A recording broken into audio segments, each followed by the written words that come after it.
Hi, everyone. Welcome back to the show. We're here today on our Total Wellness Tuesday episode where we are talking about even conventional medicine, right? Even modern day medicine, which is all about pharmaceuticals and that nutrition doesn't work, exercise doesn't work, nutritional supplements doesn't work. Even they are conceding to the fact now there is a specific nutritional supplement that is helping people with overall mortality, heart-based issues, immune-based issues, and even the COVID-based virus right now. So I want to share that with you because there's a couple things that I'm trying to do with these particular shows. It's to share the information that conventional medicine is always decades behind what we know in natural health. And if we look at Ayurveda, well, we're really talking about thousands of years behind, and we're simply rediscovering what we've always known all along about good quality whole food nutrition, and also taking that whole food nutrition as an extract when needed and putting it into an actual vitamin. So it's nice to see that, again, all of these large universities like a Harvard University, and we look at all the different clinics, that they're coming around to the fact that, okay, maybe we were a little bit wrong in these particular areas, and we're going to start to give credit where credit's due. So we know now conventional medicine will prescribe things like calcium, and they used to even prescribe, believe it or not, magnesium. They're going to prescribe, well, they're going to at least talk about vitamin D, although they stopped running it on labs, which is completely insane, even though vitamin D is one of the most important markers that you could possibly run. But there is one more nutritional supplement right now that they actually write, I would say, hundreds of thousands of prescriptions for each year. And that is for omega-3s. But not just any omega-3, and I want to talk a little bit more about that. But before I do, let's talk about why it's being prescribed. So for the most part, the problem with conventional medicine, I just mean kind of like modern day medicine, you go to your primary care physician and they say, okay, you have something like heart disease. Well, believe it or not, what they will do is oftentimes not recommend these things until the person already has heart disease or diabetes or high blood pressure, and they're already on medications, or where it's typically prescribed as a person's already have a heart attack, right? They had a heart attack and now they're being put on a prescription omega-3.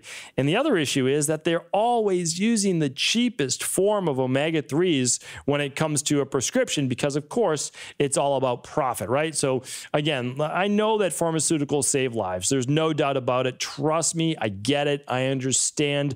There is a time and place for pharmaceuticals. I completely agree. Life-saving conditions, we want to use those pharmaceuticals. I talked about it on a previous virus-based show where I give you the protocol. It wasn't written by me. I give you the protocol now if you were to ever get this COVID-based virus in the hospital. All of it is now well documented, and really by using these particular protocols, especially with early intervention, I mean, the likelihood of survival is way over 99%. Like, there's not a lot of likelihood that you will die if you use these protocols, which do include pharmaceuticals if you enter the hospital. So anyway, it was something I sent around, of course, to my parents and just try to share it with as many people as possible.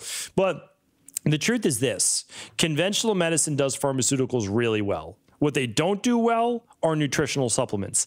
At least, though, they're now open to the idea that we need to start using these nutritional-based interventions with people. And the latest that we've seen is from the COVID-based virus. And I want to share this with you. These are direct stats. I will link up all the research for you. So, of course, if you want to show it to friends and family members and whoever it might be, just keep in mind that convincing friends and family members who already know you of anything that makes them change their mind is very, very difficult, right? Your parents might read something in the Wall Street Journal or hear it on the evening news, and they're more likely to believe that than they are you, even if you've studied this and you're in the health-based field, whatever it might be. And that's just family dynamics. That's how it works, right? So, but here's the thing, and we talk a lot about that on Mindset and Motivation Mondays. So you're happy, or you're welcome to tune into those shows. But here's the truth, right? All kidding aside, the COVID-based virus we know is helped by vitamin C, zinc, Vitamin D, I've gone through the whole list before. Why don't I do this? I'm going to link up that previous show, okay? So just go to stephencabral.com/1859. If you want to do that right now, I'm not going to mention it throughout the show, but it's stephencabral.com/1859. Obviously, free show notes page, no issues there, right? I'll link back to previous shows. You can learn more about the whole protocol that, again, has been clinically proven now. Okay, so we know these things work, the quercetin, the zinc, the vitamin C, the vitamin D, all those great things. What we hadn't, now it makes sense, but what we hadn't from a clinical research perspective seen is that people with higher omega-3 indexes, and I'll explain what that is, had a lower risk of death from COVID-19. Now, here's the interesting thing as well, is that the people with a higher omega-3 index actually were more protective than even 10 people 10 years younger than them. Like, that's the amazing thing. So like, let's say you were 65 years old, you started to enter the more high risk category. Well, you would be at least looked at biologically, because we're looking at biological based factors, as someone 55 years old or younger. So what is an omega-3 index? Well, here's what you want to look at, because these omega-3s, let's talk specifically about DHA and EPA, since they're the most active in the body. So they actually become part of your cell membranes, right? But they don't just do that. So part of your cell membranes, when I say that, your red blood cells, right? That's how we find the sample of them. So let's talk first about that omega-3 index. So I've been running omega-3 lab testing for a long time, over 10 years. And I've run thousands and thousands of omega-3 labs. It's one of my favorite labs to run because it's the simplest way to teach people. For example, you know, and again, I don't fault anybody for this, but I had someone write in on the Facebook group that's saying, you know, you don't need to use nutritional supplements because, you know, God has provided us with the air to breathe, water to drink, and food to eat. And by the way, there's no argument there. I completely agree with that. And we are very fortunate that God, the universe, has provided us with all of these natural resources that are meant to keep us healthy. And the further we move away from those, the sicker we are, right? If you don't get any sun, you're not going to be very healthy. Like, that's the truth. I know people are worried about, you know, sun damage and all these different things, but you have to get a little sun. It is actually vital to the human body. Really, really important. Same with fresh air. And of course, the list goes on. And Ayurvedic medicine has taught us this. But here's the thing. I don't believe that God, the universe, creator, etc., meant or wanted, although allowed for through free will, all of this pollution in the world and the soil degradation and the amount of toxicity and inflammation we have in our body. So I allow, again, this person, whoever wrote that, I say, and again, I'm not a combative person, so I don't go back and forth on social media at all. Like, that's just not who I am. So here's the thing. They could run an omega-3 test and they would clearly see, unless they're eating high omega-3 fish 4+ times a week, they'll clearly see that their omega-3 index is probably less than a 4. The median is right around a 5, okay? So what does that mean? Well, the problem is, if your levels are not above the 5, you have higher levels of inflammation. I'll get to why this affects the virus in just a moment. But also, if we're talking about all-cause mortality, this is another really important statistic right here that I want to share with you. So those people with an omega-3 index greater or equal to 5.7 had a lower rate of death from COVID-19, and an omega-3 index over 8% is associated with the lowest risk of death from heart disease, while an index below 4, which is common in the US and Europe, puts you at the highest risk of heart disease-related mortality. Now, why is this important? Well, what is the greatest group of people affected by this particular virus, besides people over the age of 75, right? Where the immune system is just simply not as strong for certain segments of the population, especially in nursing homes. Well, why? Why is this important? Well, the number one factor is heart disease. It was this is clinically written up through the CDC, through Johns Hopkins, many universities. We look at it, heart disease is that number one factor. Well, what is heart disease? Heart disease along the way is an imbalance of inflammation. There's no doubt about that. Inflammation can cause calcium buildup in the arteries because there's inflammation in the endothelial tissue, which creates minor, nicks. And calcium is used as a masonry glue along with cholesterol in order to patch that up. I don't have time to go through all of that today. We'll do that on another show. But there is a reason why that is inflammatory based. What about some of the other comorbidity factors, as we call them? High blood pressure. Well, high blood pressure is clearly an inflammatory based issue. Again, there are underlying root causes to that: heavy metals, high levels of cortisol, etc., excitatory neurotransmitters. And then we also have type 2 diabetes and obesity, higher levels of inflammation. There's just no doubt about it. I did a show on the gut adipose axis. Hopefully you tuned into that. Let me see if I can find that show for you. It was just over the last 2 weeks. That was episode 1846 of how gut-based issues can cause inflammation, which can cause body fat gain. Body fat gain then causes more inflammation, which then circulates throughout the body. We're talking about a systemic-based issue.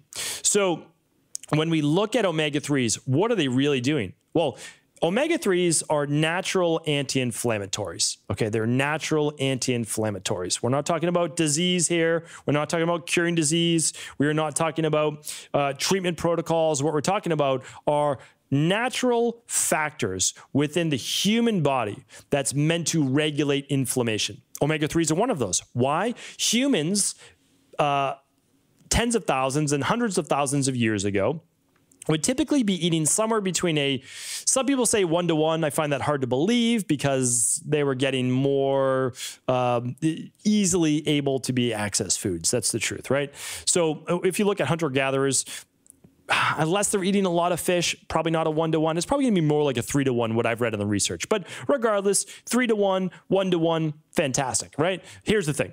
So what are they doing? Well, they're eating all things in nature that would have somewhere around a 1-to-1, 2-to-1, 3-to-1 base ratio, whether it be some animal products, fish-based products, nuts and seeds and plant-based foods, those types of things, right?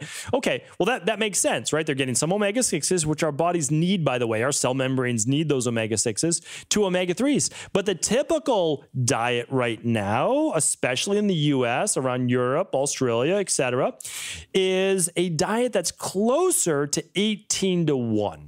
Okay, so when I run your average omega-3 lab test, right, not your average, but when I run your omega-3 lab test and I look at the average omega-3, I'll tell you this. It's typically a 10-to-1 for healthy people. And I wouldn't even say healthy people. I would say people that come in, they're already health conscious. That's a better way to say it. They're already health conscious. They're like that person that wrote on the Facebook page, you only need good food, sun, and fresh air to breathe in order to heal your body. Now, I wish that was the truth, and it was probably the truth 200 years ago with the original naturopaths and natural hygienists, etc. But even still, probably not, right? Because in Ayurvedic times, they did panchakarma, they did full detoxes, they did all sorts of different things. But regardless, we'll say that. Now, if this person were to run that lab, they'd probably be an 8 to a 10-to-1. I'm giving the benefit of the doubt to say that they were an 8-to-1 in terms of omega-6s to omega-3s. That would put them somewhere around a 4 to 5, most likely, for an omega-3 index.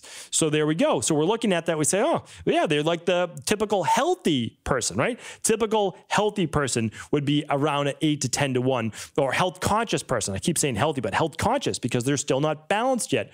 Now, it only takes about 6 weeks for them to get above an 8%. We shoot actually for a 9% omega-3 index and then a proper 3-to-1 ratio. And I'm going to share with you exactly what we do. I'm not saying that it's the exact treatment protocol for you. I'm not saying that it's going to cure disease. We can't talk about that on the podcast. FDA obviously won't be very happy. And so we want to make sure the FDA is very happy. So here's what I'm going to share with you is that omega-3 index, what does it even mean? What do these omega-3s mean? Well, they are there to combat the more inflammatory omega-6s. Well, where do the omega-6s come from? Well, all these people right now on these keto diets and low-carb diets and carnivore diets, unless they are eating all 100% grass-fed, grass-finished meat, pastured based, like true pasture-based eggs, not eggs fed soybeans and things like that. I shouldn't say eggs fed that, but chickens, roosters fed those particular nutrients. That's not natural. And the fish have to be wild caught as well. But we're talking about people being told to, load up on coconut oil. And again, I'm not against coconut oil. Load up on pork rinds and lots of eggs and all these things. We have to understand is that's not natural. There is nothing about that that's natural. Now, can you force yourself to lose weight on that type of a diet? 100%. There's no doubt about that, right?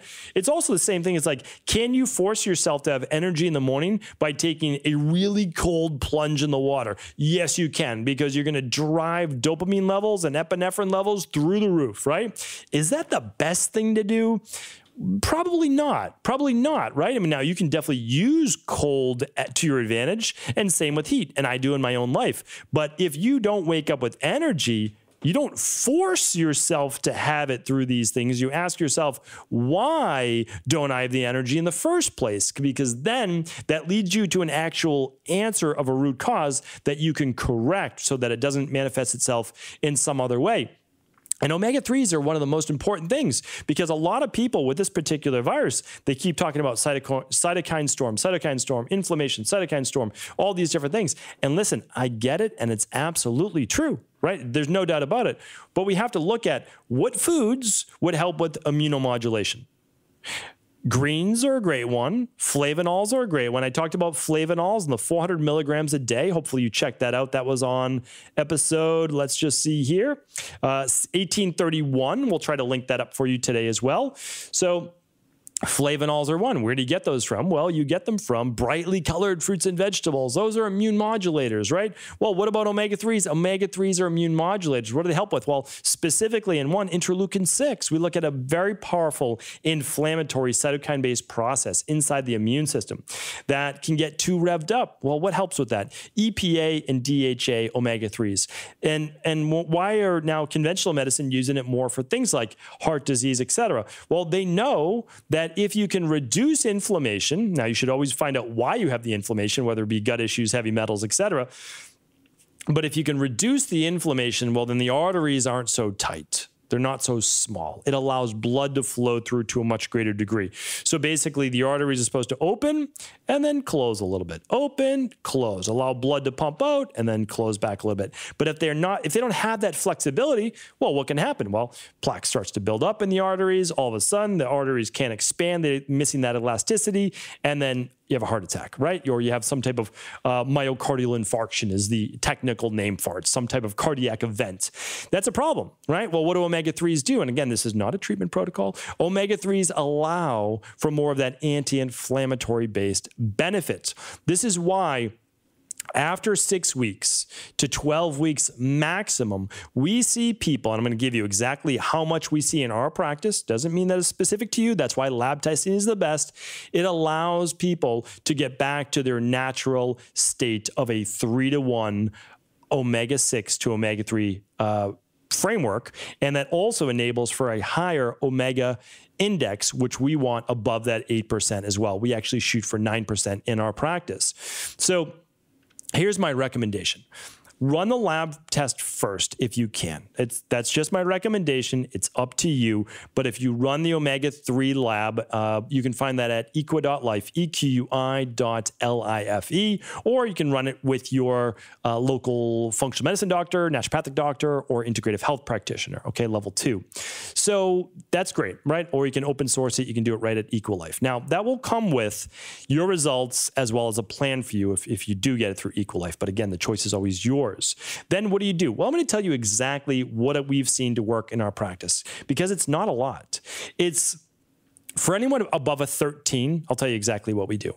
Anybody above a 13 for their arachidonic acid to EPA. So the most inflammatory omega-6, arachidonic acid, causes all sorts of inflammation and prostaglandin-based issues in the body. Just think of that as inflammatory cytokines.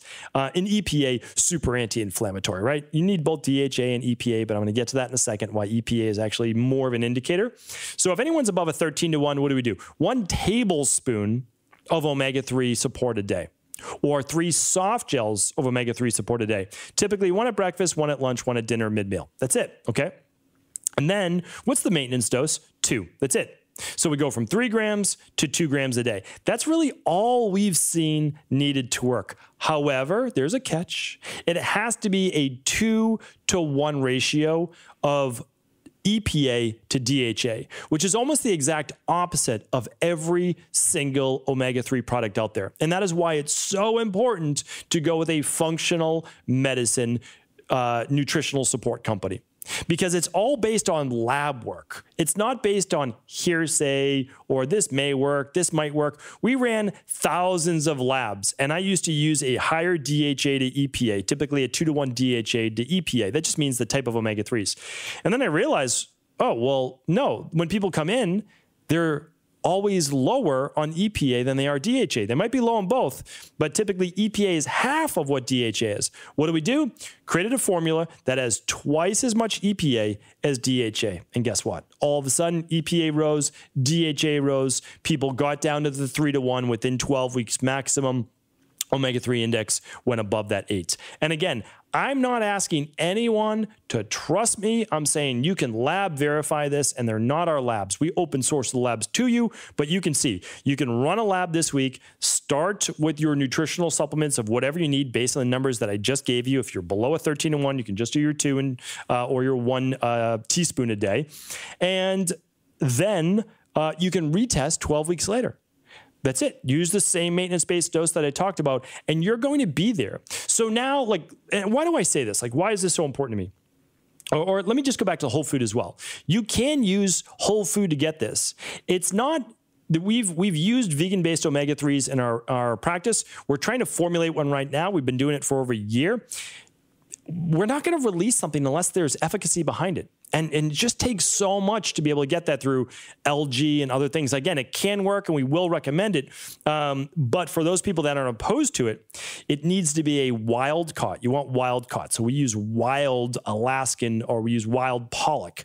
And that allows us to use a sustainable fish for that, and it's wild. So if you're eating fish, again, it comes from fish, you want to get 4 servings per week, okay? And you want them to be high omega-3 based fish. Not every fish will do it. High omega-3 fish, and you still want a lab test to make sure they're at the right ratio.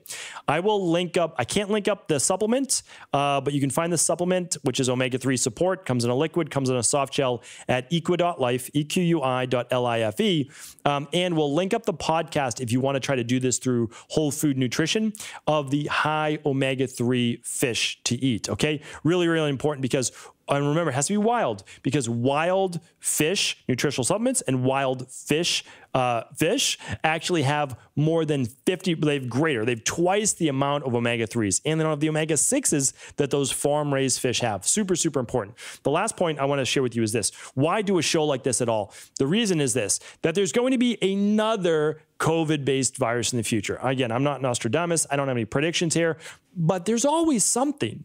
And the people that do well are the people that have balanced immune systems. So if you are struggling right now with your health especially, you want to really work on that now, right? And you want to work on it now. And if you're already healthy, get healthier, right? Optimize the body. Don't wait for your body to become sick, right? Optimize your body, run the lab, look at your levels. If you're already good, then good for you. Then your diet's fantastic and you're getting all the nutrients that you need, right? You could especially run a starter kit with the omega-3. Now you look at all your vitamins, all your minerals, you look at your heavy metals, you look at your omega-3s. I'm telling you right now, lab testing will change your life in terms of what you are doing and in terms of how healthy you can be.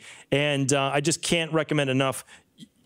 Conventional medicine is amazing for acute-based care and saving lives. You really want to be working with some type of health-based practitioner in order to look at the other, not half of the equation, the other 99% of the equation, so that hopefully you never have to be at the point where you're using conventional medicine with those life-saving pharmaceuticals. Okay, thank you so much for allowing me to basically rant today and share with you what we already know. Again, as health practitioners, as integrative health practitioners, we know this, right? We see it every single day inside of our practice. I just want to share some of that frustration as well as just saying we know it works. You can do these things and you can enjoy all the benefits. So if this podcast was helpful, please do feel free to share it with anyone else you believe it could serve.